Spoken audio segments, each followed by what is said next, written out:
Yon mga masters, bali may good news ako sa inyo. Bali, 8 videos araw-araw ang i-upload ko sa aking YouTube channel. Bali, 4 sa umaga at 4 sa gabi. Maraming salamat sa solid nyong suporta sa akin mga masters. At sa mga hindi nag-i-skip, maraming salamat sa inyo. Inuulit ko mga masters, 8 videos araw-araw na ang i-upload ko sa aking channel. Maraming salamat sa inyo mga masters. Magandang gabi mga masters, bali ngayon po ay 8 videos po ma-upload ko po sa aking YouTube channel. Tama nga mga masters, 8 videos nga po ma-upload ko. Yon, what's up mga masters? Nandito na naman tayo sa panibagong araw, panibagong kabanata na naman ang pagsasama-samahan natin ngayon guys.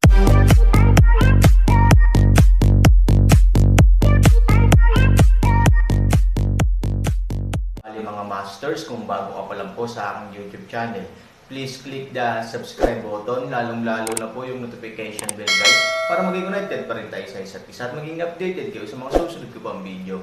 Bali mga masters, bago natin umpisahan ng kwento ay mag-shoutout po muna tayo para sa mga solid nating tagapakinig. Shoutout kay Roel Consuerga at shoutout kay Fernando Jimeno. Yun na nga mga masters, no? Bali hindi na ito patagalin. In 3, 2, 1, let's go!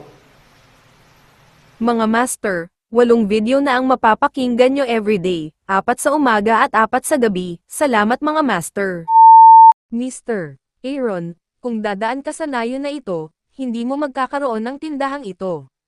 Dapat mong pag-isipan ito ng mabuti. Higit sa lahat, sa tingin ko hindi magtatagal ang babae sa labas. At, hindi na nakinig si Aaron. Tumango siya, okay, I promise you. Ang pangunahing dahilan kung bakit nag-aatubili si Han Sanchen na sumang-ayon ay pakiramdam niya na sinamantala niya siya. Ayaw lang ni Han Sanchen na manamantala ng iba. Well, the master is here. Please accept my apprentice's worship. Pagtingin sa matandang nakaluhod sa harapan niya, talagang nakakaramdam ng mainit na mga mata si Aaron. Ang pagkakaiba ng edad ng dalawang tao, hindi ko alam kung gaano ito kalaki. Gayunpaman, ang murang baguhan ay palaging isang baguhan. Aaron na pahiya tumango, ay kinikilala. Hey, master, bigyan mo ako ng legal na pangalan. Aaron makita ang kanyang umot-o-tok-tok hitsura, talagang mabilis mabaliw. Hindi ko alam kung matagal na ba siya sa lugar na ito. Medyo may problema siya sa utak. Wala itong kinalaman sa kung ano, at kailangan niyang bigyan ang kanyang sarili ng isang pangalan. Hindi ba napakagaling ni Shenzuzi? Gusto mo bang tawagan si Shenzuzi? Well, kidney deficiency ang tatawagan ko. Sa pagtingin sa kanyang masayang hitsura, ang mga mata ni Aaron ay pinaputi niya, at ang kanyang buong buhay ay mas maganda. Kung nasa lupa siya, pupunta siya sa mental hospital. Tara, bilasan mo ano? Gusto ni Aaron na hilingin sa kanya na turuan ang kanyang sarili, ngunit bilang isang master, hiniling niya sa kanyang apprentice na turuan siya.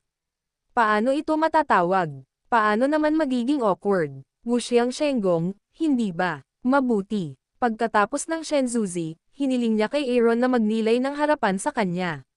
Pagkatapos na pumasok si Aaron sa meditation state, isang malaking bilang ng mga bahagyang salita ang lumitaw sa kanyang kamalayan. Ayon sa mga salitang ito, nagsimulang magsanay ang Aaron. Sa katunayan, ang ilan sa tinatawag na mga kasanayan sa Wuxiang, tulad ng gintong takip ng kampana at kamisete na bakal sa lupa, kasama ang kombinasyon ng iba't ibang kasanayan, tulad ng paghampas ng mga baka sa buong bundok at paggamit ng puwersa, upang lumaban, ay ginagamit hanggat mayroong isang tiyak na halaga ng enerhiya sa katawan. Ang mga kasanayan sa Wuxiang ay maaaring magunjok sa enerhiya sa katawan upang ayusin ang isang malakas na depensa. Na atake ay agad na maibabalik madalas sa proseso ng pag-rebound, dadalhin nito ang mga kasanayan sa itaas ng divine na kasanayan ng Wuxiang, na magpapataas ng kapangyarihan nito at maaari mong pag-aralan ang mga pag-atake na ito at kopyahin ang mga ito upang matuto sa pamamagitan ng pagsasanay ng mga kasanayan sa Dingcheng at Wuxiang pakiramdam. Kapag gumagala si Aaron sa mundo ng lupa at Xuanyuan, marami siyang alam na kasanayan. Kahit na ang mga antas ay magkaiba, ang mga ideya sa maraming lugar ay pareho. Bilang karagdagan, ang talento ni Aaron ay namumukod-tangi, at mayroong isang bagay na antas ng bug sa kanya. Sa loob lamang ng ilang oras, natutunan na ng Aaron ang martial arts ng Wuxiang. Bilang karagdagan sa ilang hindi pamilyar, ang kaharian ay medyo mas mababa. Aaron ay hindi nasa anumang panganib. Sa labas ng templo, pilit na sinisikap ni Chen Shuang na tumayo. Naghihirap talaga siya sa labas. 6 o 7 oras na ang Aaron, at dumidilim na, ngunit walang gumagalaw sa loob. Si Chen Shuang ay labis na nag-aalala tungkol sa kaligtasan ng Aaron. Mayroong maraming mga organo sa ipinagbabawal na lugar ng mga patay. Ang Aaron ay isang alipin lamang. Matapos matutunan ang ilang mga pangunahing kasanayan sa pag-iisip, kailangang pumunta ng malalim si Chen Shuang sa ganoong lugar. Paano siya makakasiguro? Isa pa, pumasok siya para iligtas ang sarili niya. Nakatayo si Lin sa harap ni Chen Shuang sa oras na ito at tumitingin sa templo. Nag-aalala rin ang mga mata niya. Mayroong isang bagay na hindi pangkaraniwang tungkol sa Aaron, na totoo.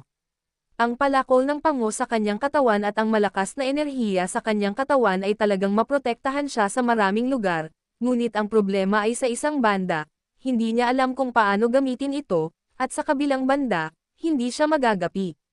Ang mga enerhiya na iyon ay mas pasibo upang protektahan siya, at madalas silang mga pag-atake sa espiritual na larangan. Sa sandaling makatagpo sila ng isang matigas na master, ang Aaron ay hindi isang kalaban.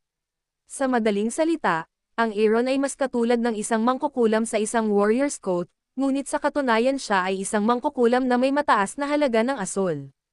Ang susi ay ang mangkukulam ay hindi maaaring salakayin ng mga tao na may asol, ngunit kumatok lamang sa iba gamit ang isang magic wand.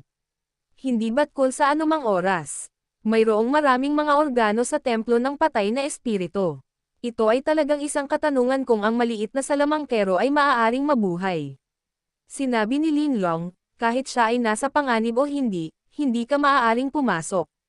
Kahit na may mali sa kanya, kung gusto mong pumasok muli upang mamatay, kung gayon ang kanyang mga pagsisikap ay hindi magiging walang kabuluhan.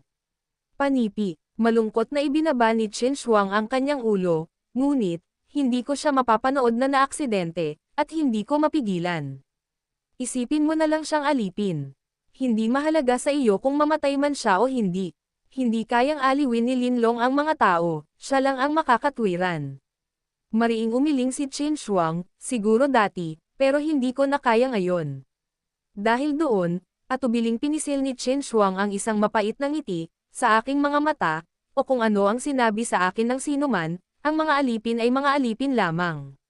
Wala silang karapatang mabuhay o puwang para mabuhay, kaya hindi mahalaga kung sila ay mabubuhay o mamatay. Ngunit ang hindi ko inakala ay paulit-ulit na iniligtas ako ng aliping ito, o kahit na ang pinakamahusay para sa iyo. Sa pag-iisip ng mga ito, naiisip ni Chen Shuang ang tiyaga, katapangan at kawalang takot ni Aaron kapag tumakbo siya sa kanyang likuran. Iyon ang pinakagwapong mukha na nakita niya. Hindi niya maiwasang mapangiti sa naisip. Kahit na si Lin Long ay isa lamang dragon, lubos siyang nabighani sa ngiti ng diwata ni Chen Shuang.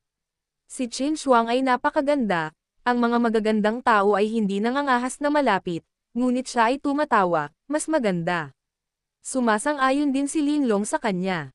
Parang minsan niyang pinatay si Aaron, pero kinailangan niyang yumoko sa kanya sa huli. Masyadong pabago-bago ang mga bagay, at kadalasan, hindi niya alam ang resulta hanggang sa huli. Sa templo, ang buong katawan ni Aaron ay nagniningning sa isang dampi ng gintong liwanag, at ang kanyang buong itaas na katawan ay basang-basa ng pawis. Ang kanyang basang damit ay perpektong nagpapakita ng perpektong mga linya ng kanyang hugis ng katawan. With his handsome face, I'm afraid that any girl will be excited at the scene. Patuloy na himokin si Wu Xiang, ang undead ay nagsimulang lumampas. Dahil doon, patuloy na nagninilay-nilay si Shen Zuzi sa kabilang panig ng Aaron, naramdaman ang kapangyarihan ng kapayapaang dala ng gintong liwanag. Malaya siyang parang pag-alagala sa langit, na hindi niya naramdaman sa loob ng maraming taon. Sa kabilang banda, si Fu Tian, na naghihintay ng higit sa isang buwan, sa wakas ay hindi napigilan. Ang mga alagad ng buhay na walang hanggan dagat ay wala na magpakailanman. Bagamat ito ay makatwiran at inaasahan, ang hindi inaasahan ni Fu Tian ay mananatili siya ng ganoon katagal, at wala siyang natanggap na anumang balita. Bagamat ang angkan ng Fu ay walang tunay na Diyos at napakahina, pagkatapos ng lahat, ang payat na kamelyo ay mas malaki kaysa sa kabayo. Ang mga tao sa lugar ng walang kamatayang dagat ay may karapatang maging mayabang sa kanilang harapan, ngunit ang pagmamataas ay hindi nangangahulugan ng kabastusan. Kaya, pagkatapos humingi muli ng pagpupulong kahapon, wala pa ring balita si Fu Tian ngayon at nagpas siyang mag-impake ng kanyang mga gamit at umuwi. Sa labas pa lang ng pinto, isang medyo may edad na lalaki ang humarap, kasunod ang 4 na katulong. Nang makita niya si Fu Tian, tiningnan siya ng nasa katanghaliang gulang na lalaki, ikaw ang pinuno ng pamilya ni Fu Tian. Tumanggaw si Fu Tian, sino ka? Ang nasa katanghaliang gulang na lalaki ay hindi ngumiti at malamig na sumagot, madaling sabihin, ang kasambahay ng walang hanggang angkan ng si Aoyong. Agad na nawala ang ngiti ni Fu Tian, si Manager Aoyong ito. Ako ay walang galang. Natural na tumanggaw si Aoyong. Kung ang pinuno ng angkan ng Fu ay dumating noon, iniyuko niya ang kanyang ulo at yumoko ang kanyang baywang. Pero ngayon, totally disdainful na si Aoyong Jen, pero isa lang siyang minion family. Natural na sa kanya ang pakikitungo ng may kagandahang loob. Well, I'll forget the ceremony. I came to see you this time kasi nabalitaan ko sa guard na madalas bumisita si Patriarch Fu, kaya special akong pumunta para tingnan kung ano ang nangyari kay Patriarch Fu. Tumanggaw si Fu Tian at nakangiting sinabi, medyo importante talaga na pag-usapan ang isa't isa. May oras ba ang leader ng Ao Clan? Ang aming Patriarch, nakangiting sabi ni Aoyong Leng, tulungan ang pinuno ng angkan, ang mga tao, na maunawaan ang sitwasyon, abala man ang aming pinuno ng angkan o hindi, natatakot ako na wala kaming oras upang makita ka. Kung mayroon kang gagawin, pag-usapan mo na lang ako. Malamig ang mukha ni Fu Tian at puno ng kahihiyan ang kanyang mga mata. Isang patriarch ng kanyang angkan ang personal na bumisita sa kanya at naghintay ng isang buong buwan, ngunit ang nakuha niya ay isang maliit na kasambahay na sumalubong sa kanya. Mukhang hindi gaanong pinapansin ng mga Yongshengao ang kanilang mga sarili. Nang makitang hindi masaya ang mukha ni Fu Tian, sinabi ni Aoyong sa malamig na boses, paano? Mukhang ayaw makipag-usap pa ni Fuchan Clan Chief kay AO. Okay lang. Xiaoyong, bayaran mo ang pinuno ng Fu Clan, para hindi tayo matawag na mayabang at bastos sa mga bisita natin. Nakangiting sabi ni Aoyong, tumalikod at umalis. Nanginginig ang buong katawan ng kasikatan ni Fu Tian. Walang mga tagalabas na pinahihintulutang pumasok at lumabas ng Yongshengsi area kung gusto. Paano nasasabi ng mga bisita? Ang mga salita ni Aoyong ay halatang hiyain ang sarili sa pamamagitan ng kaunting pera. Ngunit pinili ni Fu Tian na maging matyaga. Ang kanyang layunin ay maging pinuno ng 3 pamilya, hindi isa sa mga Fu. Ang tanging pagpipilian ay ang makipag-ayos sa Yongshengsi area. Napangiti si Fu Tian at nagmadaling maabutin siya, Manager Aoyong, mali ang pagkakaintindi mo na hindi sinasadya ni Fu. Kaya lang hindi siya nakapagpahinga ng maayos kahapon at hindi siya nasa mabuting kalooban.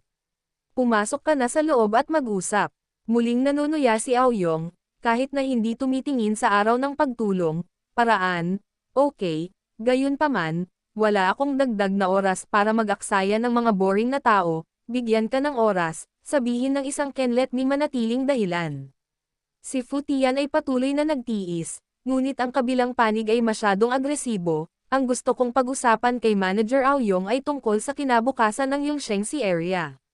Kapag bumagsak ang pamilya ni Fu, ang kapangyarihan ng 3 paa ay masisira.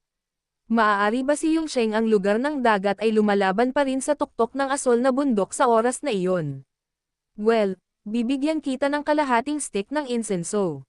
Ngumiti si Aoyong at naglakad pabalik sa kwarto ni Fu Tian.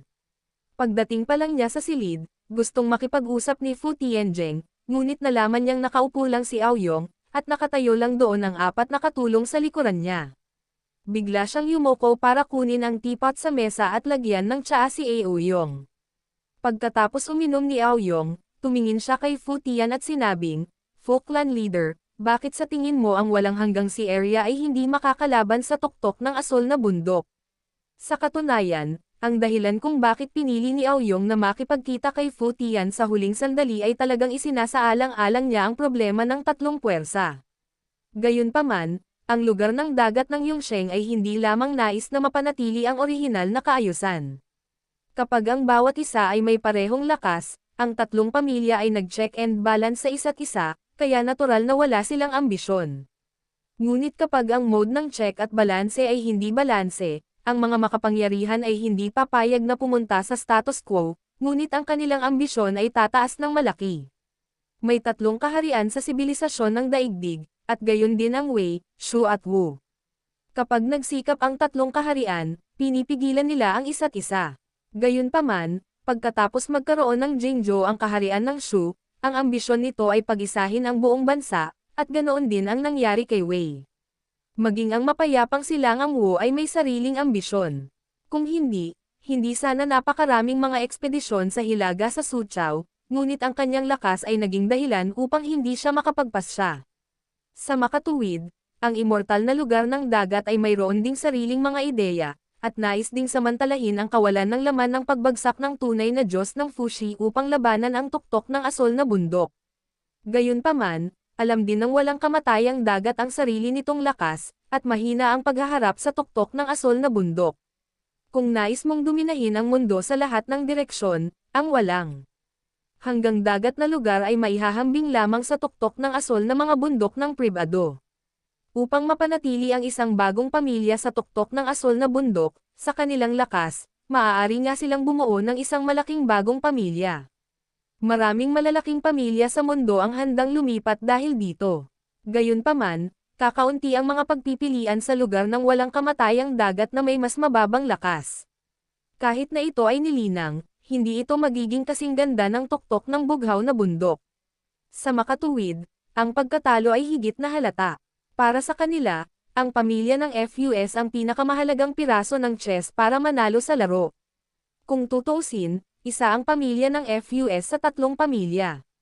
Bumagsak man ang tunay na Diyos, maganda pa rin ang background ng pamilya nila, kaya ang unang dapat nilang gawin ay ganap na supilan ang dignidad ng FUS, willing na magpasakop sa kanila. Yun na nga mga masters, no? Bali panibagong kabanata na naman yung natapos natin ngayong gabi. Muli, maraming salamat po.